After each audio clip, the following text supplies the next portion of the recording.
नाजरीन, आप देख रहे हैं प्रोग्राम राज़ो नियाज़। मैं हूँ रामीन सैयद और इस वक्त हमारे साथ ओरिया मकबूल जान और ज़फ़र हिलाली साहब भी मौजूद हैं।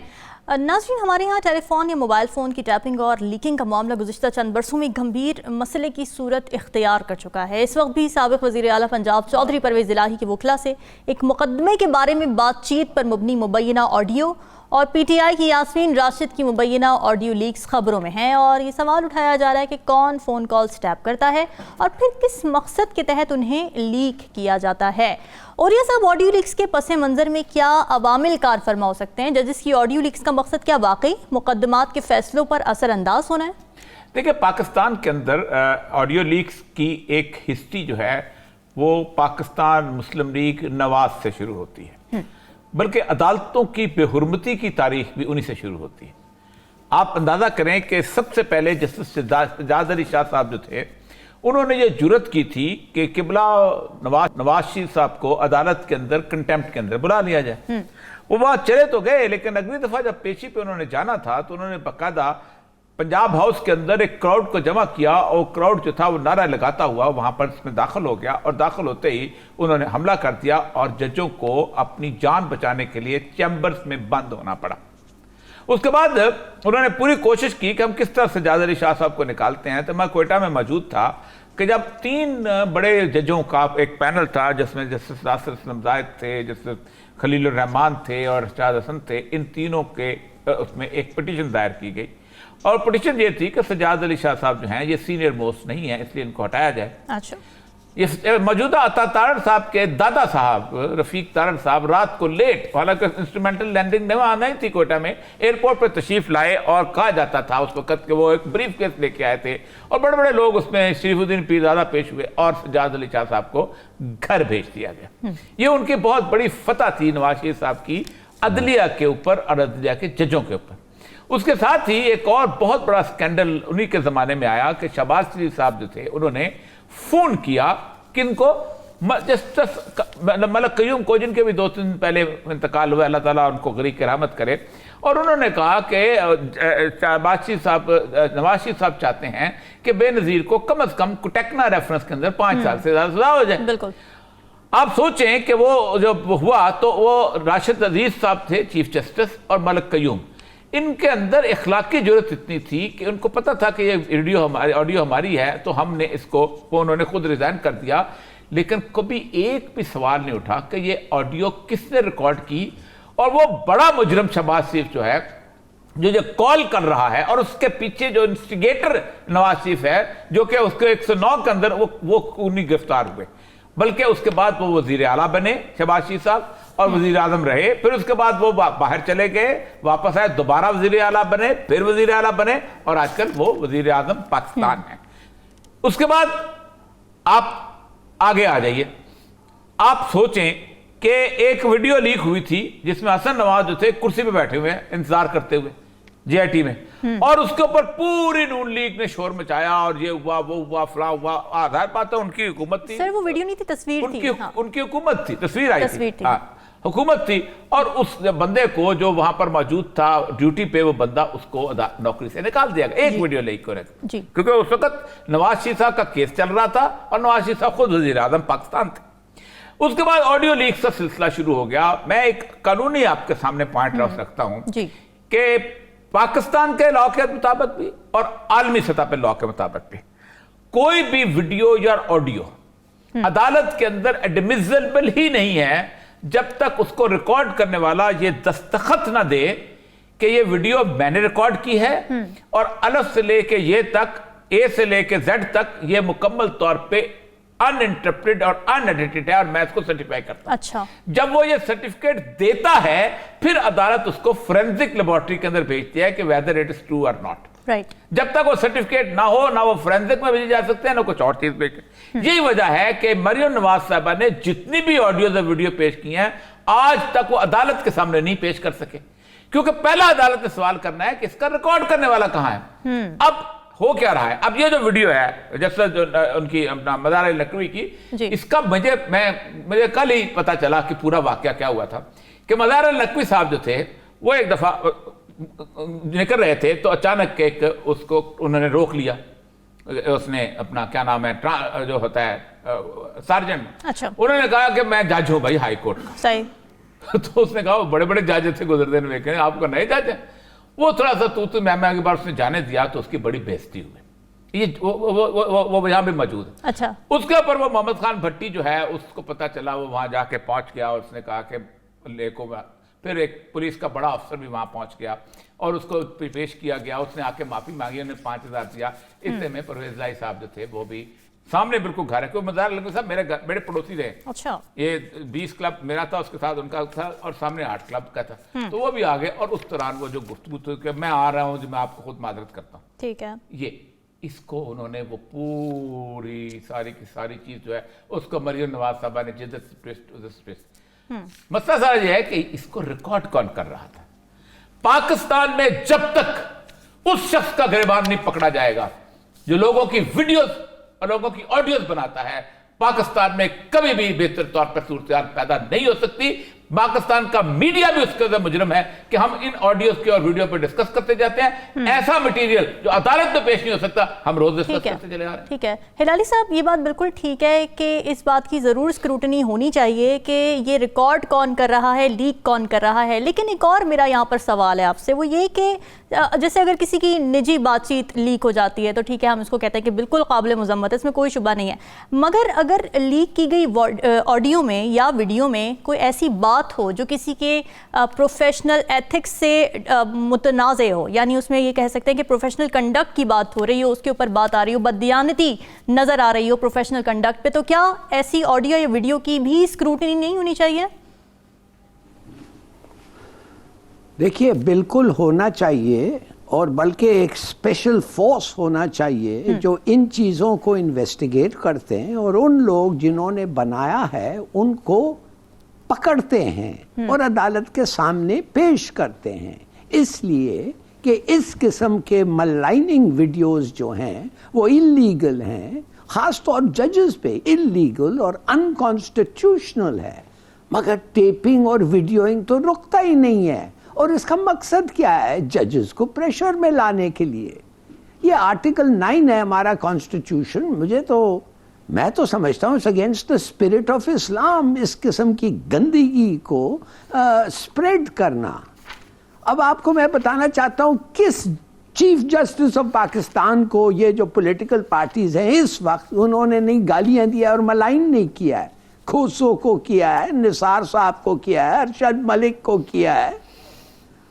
मगर मैं समझता हूं इन लोग, जो आपने बिल्कुल सही कहा, जब तक आप इनको पकड़ेंगे नहीं, अंदर नहीं करेंगे, रोकेंगे नहीं, ये चलता रहेगा। ये कहना कि कोर्ट में नहीं पेश होता देयरफॉर भूल जाएं, नहीं।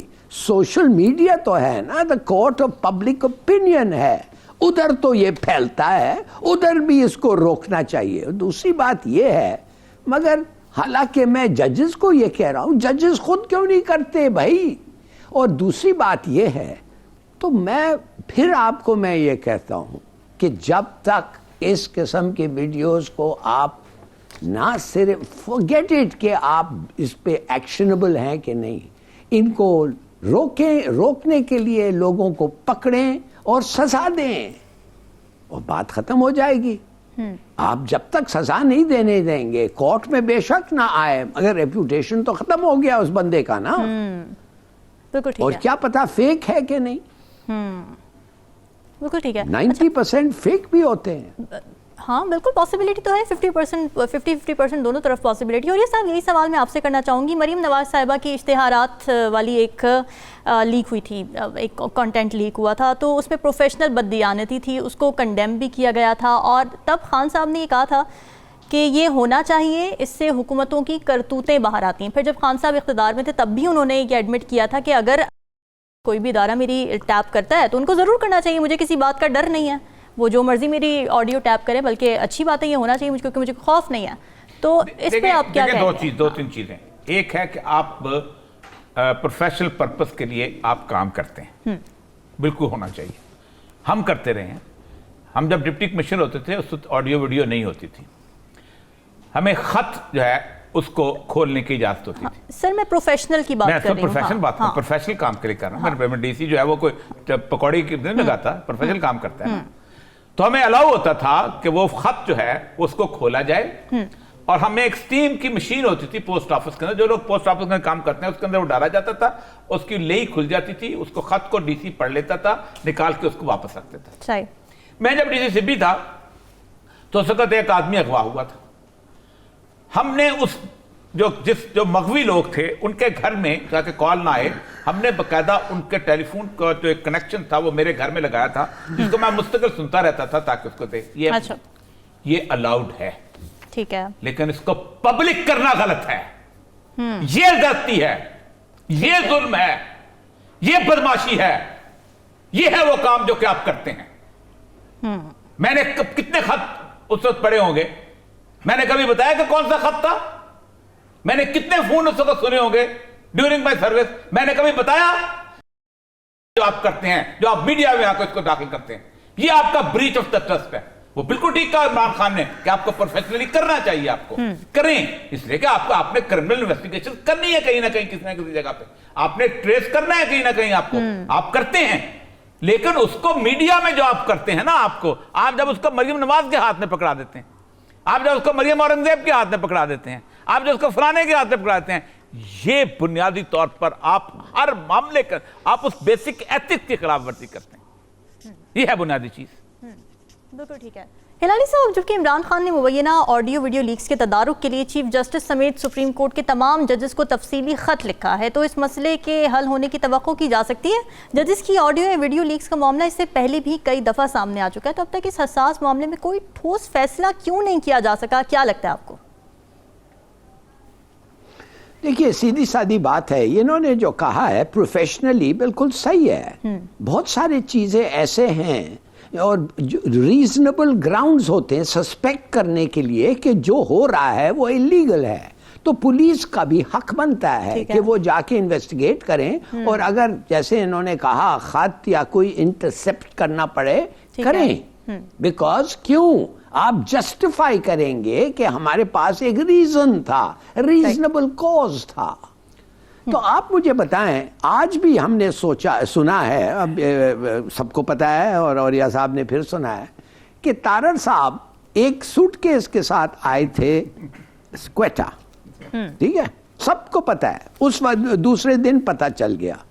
मुझे बताएं, किसी जज ने ये नहीं सोचा कि यार ये सूटकेस के बारे में इतनी सारी जो ये हो रहा है हमारे प्रोफेशन को, इतने हमारे लोगों को, बात असल ये है कि पकड़े ना।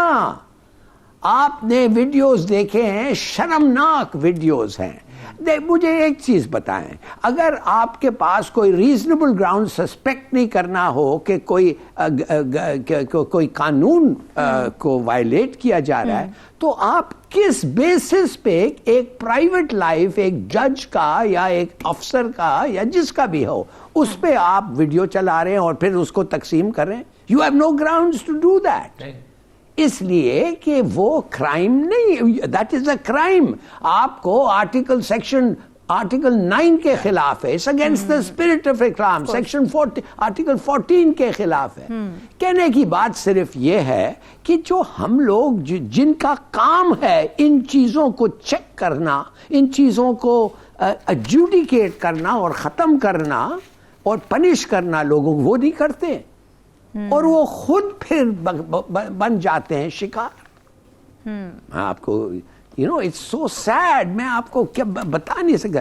ये जो वीडियोस, जो क्या नाम थे स्वाति साहब का, ये व्हाट रेलेवेंस, इसका रेलेवेंस क्या था क्राइम बड़ी के शर्मनाक। एग्जैक्टली, वो तो निजी एक चीज है ना, उस पे आप कैसे सवाल उठा सकते हैं?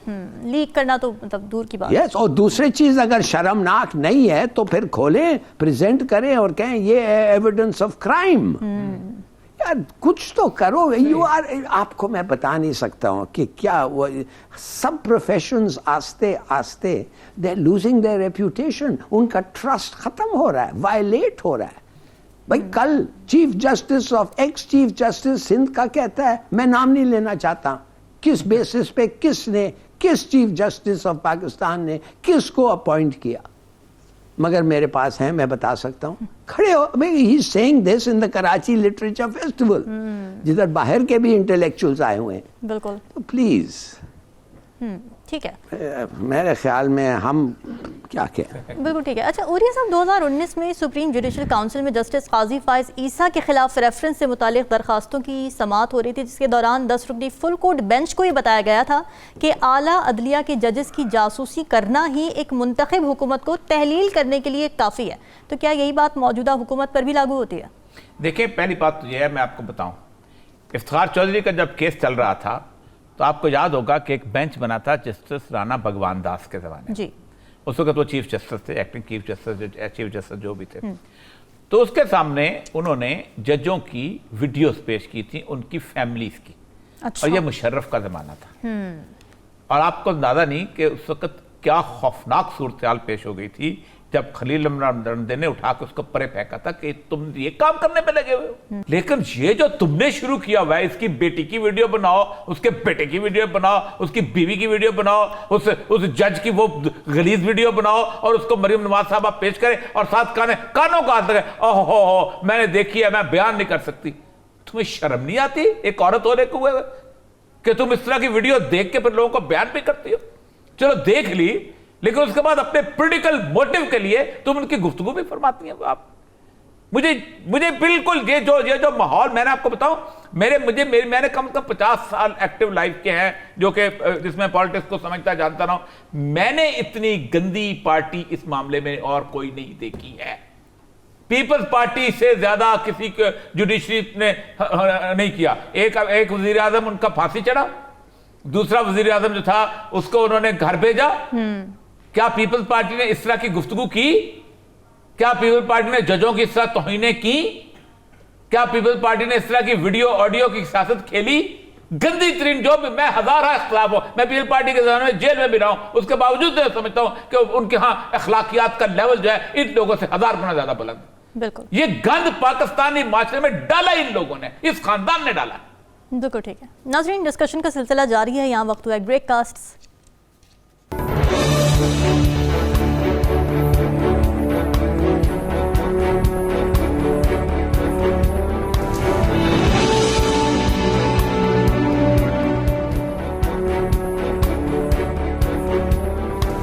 वेलकम बैक जी। आज की अहम डेवलपमेंट ये हुई है कि सदर मुमलिकत ने खुद पंजाब और खैबर पख्तूनख्वा असेंबलियों के इंतखाबात के लिए 9 अप्रैल की तारीख का ऐलान कर दिया है, जिसके बाद इलेक्शन कमीशन ने कल एक अहम इजलास तलब कर लिया है। और ये साहब, सदर मुमलिकत की जानिब से जो बताया गया वो ये कि 57(1) इलेक्शन एक्ट के तहत उन्होंने ये ऐलान कर दिया है, जो कि कहता है कि president shall announce the date और dates of the general elections after consultation with the commission. तो ये जनरल इलेक्शंस, टेक्निकल सवाल है कि जनरल इलेक्शंस का जो लफ्ज़ इसमें इस्तेमाल किया गया है, क्या सूबाई असेंबलियों पर भी ये सही बैठता है? नहीं, जो सूबाई असेंबली के इलेक्शन जनरल इलेक्शन नहीं होते।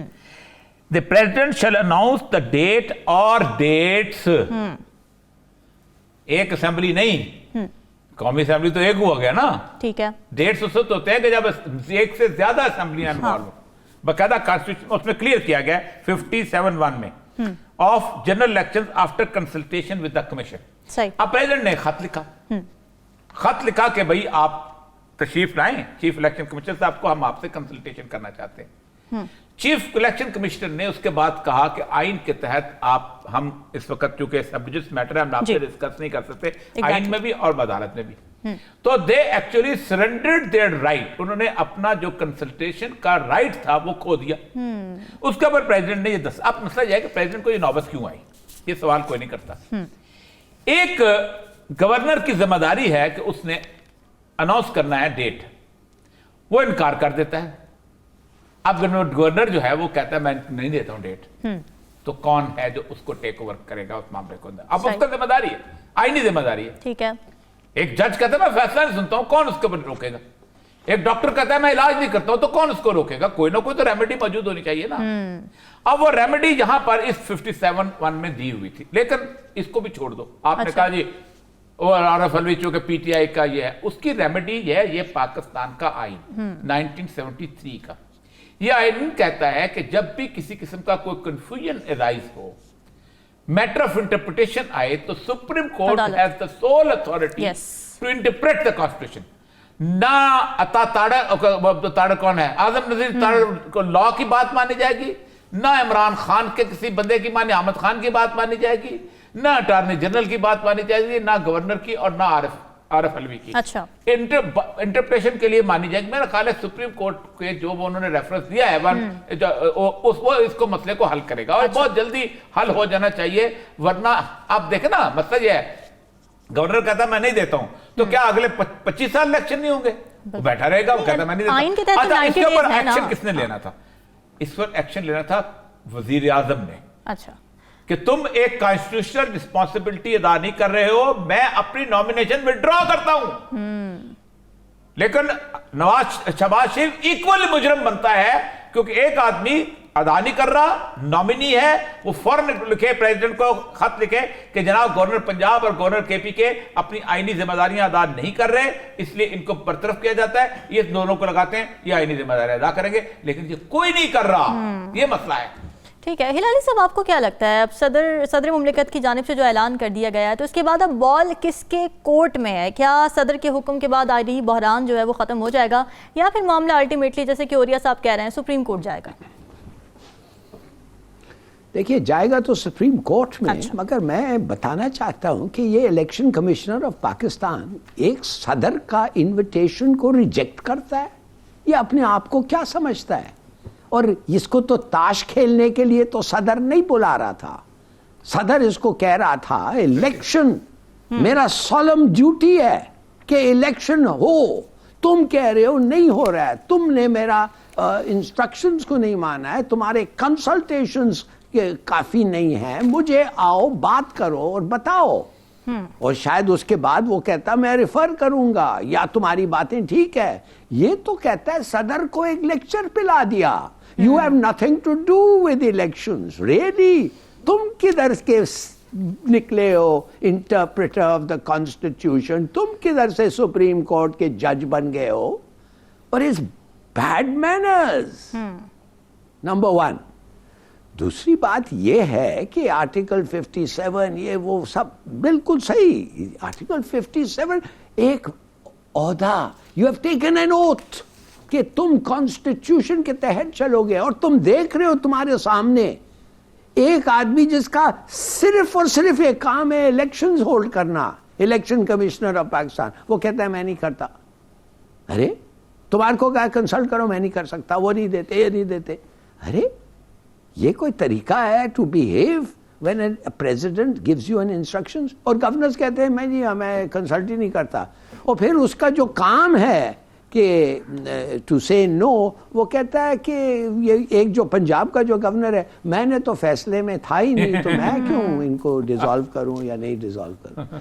You see what I am trying to tell you is कि इन लोगों को सिर्फ और सिर्फ इनके मास्टर्स, मिसाल के तौर पे इलेक्शन कमीशन के, तो पता है ना किस पार्टी के साथ उनका ये है लगन है। तो इट्स सो ऑब्वियस। अब आपको बताऊं, एक नया टैक्टिक हो रहा है। नया टैक्टिक ये है कि अगर भी सुप्रीम कोर्ट ऑफ पाकिस्तान ने कहा करो इलेक्शंस, ये पता क्या कहेगा? ये इस्तीफा दे देगा। कौन? Chief election commissioner? ये इस्तीफा दे देगा चीफ इलेक्शन कमिश्नर। और 3 महीने के लिए मामला और चल जाएगा। You understand? Only to cause delay. ये तो लोग कह रहे हैं कि ऐसा कुछ स्टेप लेने वाला है। तो नया चीफ कैसा अपॉइंट होगा? दोनों को कंसल्ट, किसको कंसल्ट, कब, कौन, कैसे, कितना देर? देखिए, इनका काम ये नहीं है इनका काम है to sabotage the working of the constitution, not to facilitate the working of the. बड़ी अफसोस की बात है। क्या कह सकते हैं जमहूरियत के? ये है लोग जिनके लिए जमहूरियत हमने लाए हैं। ये है लोग जो इम्प्लीमेंट कर रहे हैं। क्या बातें कर रहे हैं, इनको तो कोई कदर ही नहीं है जमहूरियत का।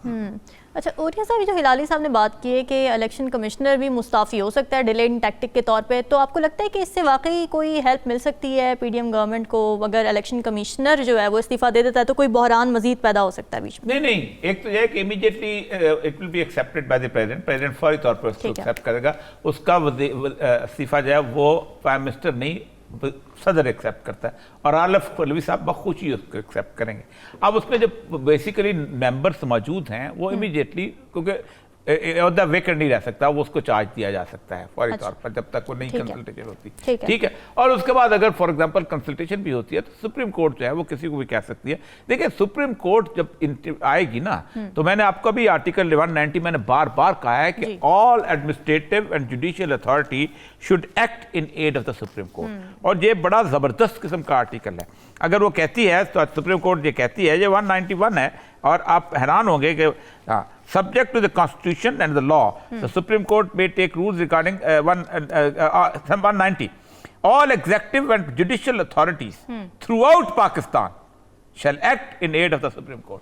तो वो कहती है कि इतनी अपना वो प्रोवाइड करो, फोर्सेस प्रोवाइड करो, इतने लोग प्रोवाइड करो, ये करना पड़ेगा। मैंने आपको बताया हमारे पास है ही नहीं, रिसोर्सेज ही नहीं है, वो तो हाथ खड़े कर रहे हैं, तो फिर क्या होगा? रिसोर्सेज का पाकिस्तान देखें, ये पाकिस्तान के अवाम को बेवकूफ बना रहे हैं। अच्छा। आप पीएसएल करवा रहे हैं, जो आपका पीएसएल 20 साल रुका रखा, जो क्रिकेट का मैच जानी होता रहा कि यहाँ दहशतगर्दी है, ठीक है, वो आप हो रहा है। अब मसला सारा ये है कि वो हो रहे हैं, ठीक। आप जिमनी इलेक्शंस का शेड्यूल दे रहे हो, वहां बंदे कहां से आ रहे हैं, ठीक। इसका मतलब यह है कि आपकी नीयत में फतूर है। और एक बात बताऊं आपको, मैं आज बड़ी दुख और तकलीफ से बात कर रहा हूं कि इसका जो अल्टीमेट रिजल्ट निकलेगा ना, वो बड़ा खौफनाक है।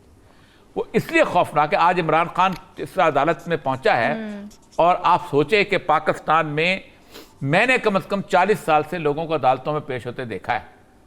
मुफ्ती महमूद पेश हुआ, जुल्फकार अली भुट्टो पेश हुआ, असगर खान पेश हुआ, खान अब्दुल वली खान पेश हुआ, अदाला मैंगल पेश हुआ, बेनजीर पेश होती रही, नवाशी पे किसी को इस तरह की मगर सलमान शाहबाज नहीं पेश हुआ। और वो आप शरारत कर रहे हैं, वो आप शरारत कर रहे हैं जफरलाल साहब। नहीं, मैं कहता जो पजीराई इस वक्त इमरान खान को मिली है, जिस तरह वहां लोग इकट्ठे हुए हैं, आप हैरान कौन। और इसने साबित कर दिया है कि लोग क्या चाहते हैं। अब ऐसे मौके के ऊपर अदालत जो है वो मेरिट के ऊपर ज़्यादा डिस्कस कर लेंगे। ऐसे मौके पर अगर आप इलेक्शन नहीं कराते तो आप पब्लिक रेथ को फेस करेंगे। यार अल्लाह का नाम हम बहुत वार्न करते जा रहे हैं, लोग बातें करने हैं। अपनी इज्जत बहाल करो इस मुल्क के अंदर, फौरी इलेक्शन करवाओ, फौरी तौर पे इलेक्शन कराओ, इस मुल्क के अंदर अपनी वकार बहाल करो। आप इस मुल्क की जिंदगी का और मौत आपसे वाबस्ता है। बिल्कुल ठीक है। अच्छा हिलाली साहब, अगर ये मामला सुप्रीम कोर्ट में चला जाता है और फिर वो फरीक बना देता है, ज़ाहिर वजारत दाखिला को बना देंगे, इलेक्शन कमीशन को बना देंगे, तो अगर वहाँ पे ये सब्सटैंशिएट कर दिया जाता है वजारत दाखिला की जानिब से और दीगर जो फरीक़ैन हैं उनकी जानिब से कि जी हमारे पास रिसोर्सेज हैं ही नहीं, हो ही नहीं सकता है इलेक्शंस के लिए, हम स्पेयर कुछ कर ही नहीं सकते, इस वक्त सिचुएशन ऐसी है, तो फिर क्या होगा? फिर क्या ऑप्शंस हैं? देखिए,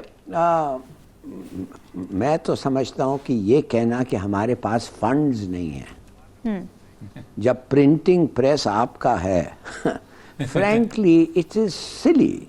ये इस किस्म के बहाने आपको करना, उसका मतलब ही ये है कि आप जमहूरियत के खिलाफ हैं। You are against elections.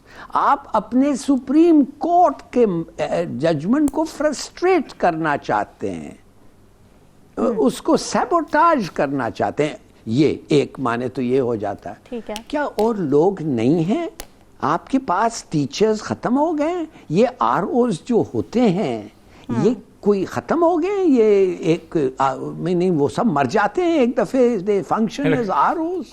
What ये क्या रहे हैं भाई?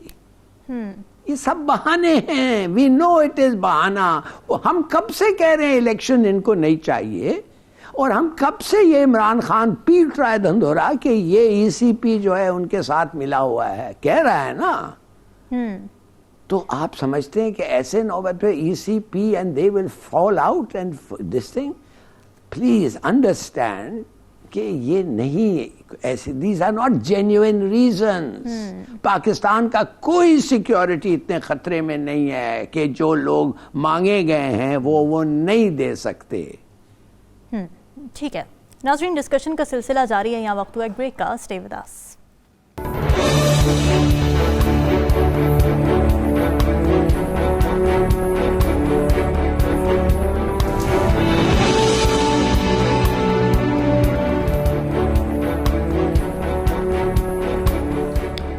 वेलकम बैक नाजरीन। लाहौर हाईकोर्ट के बार बार बुलाने पर चेयरमैन तहरीक इंसाफ इमरान खान लाहौर हाईकोर्ट पहुंचे तो सही, मगर उनकी ये पेशी बज़ाहिर एक पावर शो में तब्दील हो गई। कारकुनान की बहुत बड़ी तादाद काफिले की सूरत में उनके हमरा वहां पर मौजूद थी, जिसकी वजह से उनको दिक्कत का सामना करना पड़ रहा था। 2 अदालतें उनके लिए लगी हुई थी लेकिन वो पेश नहीं हो पा रहे थे, लेकिन बिलाखिर उनकी पेशी हो गई और ख़बर यह आई कि जी 3 मार्च तक हिफाजती ज़मानत उनकी मंजूर कर ली गई है।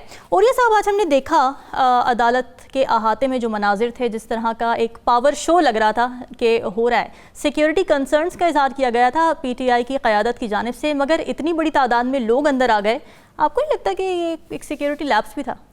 देखिए, पहली बात तो यह है कि उनकी सिक्योरिटी जो है उसका बिल्कुल ध्यान नहीं रखा गया और वो सिक्योरिटी हसार ही कायम नहीं किया गया उनके साथ। आप देखिए, उसकी बेचारी वजह यह है कि पुलिस को तो ऑर्डर ही नहीं मिले हुए थे तुम सिक्योरिटी करो। एक वैन साथ चलाना तो सिक्योरिटी नहीं होती। सिक्योरिटी की जो पूरी की पूरी ब्लू बुक की रिक्वायरमेंट है वो जहाँ पढ़ लें कि क्या कुछ है कि आप आगे पीछे साथ चलते हैं, साइड पे फ्लॉक में मोटरसाइकिल चलते हैं, उसके आगे पीछे जैमर साथ होते हैं और बहुत सारी चीजें होती है। मैं जाहिर बात है ब्लू बुक जो है उसका कस्टोडियन रहा हूँ और मुझे पता है वो क्या कुछ होता है, वो तो बिल्कुल नहीं किया गया। अब वहां जाके जब इमरान खान वहां पहुंचे तो साहब ये देखे ना, ये भी बात हो रही है कि जी उन्होंने खुद कॉल दी है कारकुनान को आने के लिए वहां। नहीं, कोई कॉल नहीं थी, कोई कॉल नहीं। अच्छा, चलो, कॉल तो सारे देते हैं। और एक बात मैं पहले भी बता रहा हूं, पहले मैं बता चुका हूं, कॉल सारे देते हैं, आता किसके लिए कौन है। हमने जुल्फिकार अली भुट्टो की पेशियां रोज देखी हुई हैं असेंबली उसका हाईकोर्ट के अंदर, फांसी का केस चल रहा था उसके ऊपर। नवाज की पेशियां नहीं देखी हुई, मरीम नवाज की पेशियां नहीं देखी हुई हमने। कहां कौन आया था, कौन आता था, कौन नजर नहीं आता था कोई। बल्कि हालत यह है कि जैसे नवाज शरीफ साहब वापस आ रहे थे वहां से, एक दफा जब वापस गए थे तो ये गवाह हैं हम लोग को तो एडमिनिस्ट्रेशन में होते थे कि ये लोग आके पुलिस वाले से कहते हैं मैं गिरफ्तार कर लो, बड़े बड़े लीडर, मैं नाम नहीं लेना चाहता साहब, लेकिन यहाँ पे जब इतनी बड़ी तादाद में कारकुनान होंगे मौजूद तो कैसे इंश्योर कैसे होगी प्रोटेक्शन, सिक्योरिटी कैसे इंश्योर होगी? प्रोटेक्शन का तो हिसार बनाया जाता है ना, जुलूस तो बाहर चलता है, आप उस गाड़ी के गिर्द पुलिस हिसार बनाती है, वो गाड़ी के बिना आपने बनाया, दुनिया जहान में जुलूस चलते हैं उसका हिसार बनता है, पूरी दुनिया के अंदर बड़े बड़े कॉन्वेंस चलते हैं उसके अंदर हिसार बनता है, उसको कवर किया जाता है, उसको कवर किया जाता है जैमर्स के साथ, उसको कवर किया जाता है उसकी ह्यूमन शील्ड के साथ, उसके इर्द गिर्द ह्यूमन शील्ड होती है जो साथ साथ चलती है। ये हमें तो ना बताओ हिसार कैसे बनाया जाता है यार, हमारी उम्र गुजरी है इस काम के अंदर। एक तो उसकी ह्यूमन शील्ड होती है जो उसके साथ साथ दौड़ते हैं वो लोग गाड़ी के साथ साथ, एक उसके साथ फ्लैग्स में मोटरसाइकिल की शील्ड होती है, उसके साथ आगे पीछे वो लोग होते हैं, और उसके बाद ऊपर जो है वो एक 2-3 स्नाइपर्स बैठे होते हैं जो उसको लुक आफ्टर करते हैं दूर तक, ठीक। उसके साथ साथ रास्ते के ऊपर मुख्तलिफ किस्म के जो मकान होते हैं उसके छतों में लोग खड़े होते हैं ताकि इसको देखा जाए। सिक्योरिटी ये होती है, दी उन्होंने नहीं दी गई ना।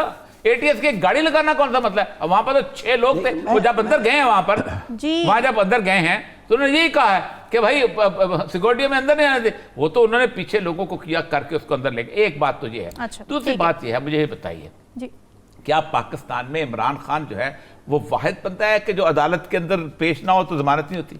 हमजा शहबाज के घर के ऊपर रेड हुई थी, वो अपने तहखाने में छुपा हुआ था जब नैब की रेड हुई थी, अदालत लगी, अदालत ने वहां बैठे हुए कहा कि तुम वहीं बैठ रहो, हम तुम्हारी जमानत मंजूर करते हैं। सर, इमरान खान को नाज़म जोखियो नहीं, किसी को नहीं मिली ऐसी। सर, कितनी डेट्स थी? जमानत मिली? असूल क्या था? जमानत तो मिल गई ना। नहीं, अब मिली ना, पेश होने में मिली ना। नाज़म जोखियो का कातल इंग्लैंड में बैठा हुआ था, उसने कहा मैंने वोट देने आना है शहबाज शरीफ को जितवाने के लिए, उसको लंदन में बैठे मिली जमानत, उसको बुलाया था। फिर इसहाक डार मुझे दो, तब मैं आता हूं, फिर सलमान शहबाज मुझे दो, मैं आता हूं। ये कौन लोग थे यार? ये किस आसमान से उतरे हैं? बिल्कुल ठीक है, लेकिन सर खान साहब जो हैं वो खुद भी तो ये कहते हैं ना कि जी रूल ऑफ लॉ होना चाहिए, रूल ऑफ लॉ होना चाहिए। वो खान साहब से पूछेगा, मैं अपने का जिम्मेदार हूं। बिल्कुल ठीक है, मैं बताता हूं कि क्या हुआ है। हिलाली साहब, आप कुछ कहना चाह रहे थे, बताइएगा, क्योंकि यहाँ पे सवाल ये उठ रहा है कि जी खान साहब खुद जो है रूल ऑफ लॉ की बातें करते हैं, लेकिन वो इतनी उन्होंने डिले कर दिया वहां पर आने में, इतनी दफा उनको मोहलतें दी गई, रिलीफ दिया गया। पीडीएम तो ये कह रही कि जी उनको लिए तो रिलीफ था। ये देखिए, सीधी सादी बात है, मेरे ख्याल में इमरान खान को भी सोचना था कि देखिए उसको बड़ा खतरा है, उसको अपने जान का खतरा है, एंड इट्स वेरी जस्टिफाइबल। तो उसको ये कहना था कि देखिए, एक तो मेरा हेल्थ अलाउ नहीं करता, और कुछ देर तक वो रुका हुआ था।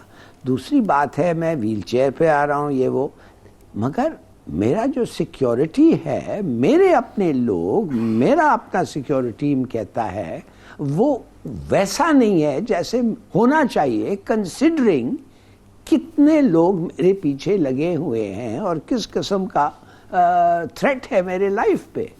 तो मैं आई एम सॉरी जज साहब, अगर मेरा सिक्योरिटी असेस करेगा कि मैं उधर नहीं पहुंच सकता without fear of my life, मैं नहीं आऊँगा।